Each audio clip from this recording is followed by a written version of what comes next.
హనుమాన్ చాలీసాను పఠించడం వల్ల ఆంజనేయ స్వామి అనుగ్రహం, బలం, రక్షణ లభిస్తుందనే నమ్మకం చాలా మందిలో ఉంటుంది. అందుకే చాలా మంది ప్రతిరోజు ఈ స్తోత్రాన్ని పఠిస్తారు. హనుమాన్ చాలీసాలోని 38వ అధ్యాయం ఎవరు 100 సార్లు హనుమాన్ చాలీసాని పఠిస్తారో వారు అపారమైన ఆనందాన్ని పొందుతారని పేర్కొంది. అంటే హనుమాన్ చాలీసా 100 సార్లు చదవాలి. 100 సార్లు పఠించలేకపోతే కనీసం 7, 11 లేదా 21 సార్లు పఠించడం వల్ల దాని శుభ ఫలితాలు పొందవచ్చు.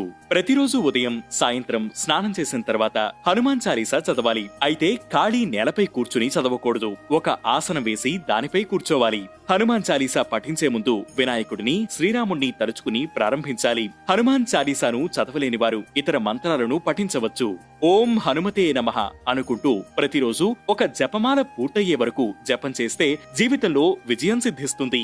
ఓం నమో భగవతే హనుమతే నమః అనే మంత్రాన్ని పఠించడం వల్ల భూతగాదాలు, కోర్టు వివాదాలు, ఆర్థిక సమస్యలు లేదా ఏదైనా పనిలో మీకు ఆటంకం కలిగించే సమస్యలు తొలగిపోతాయని పండితులు చెబుతున్నారు.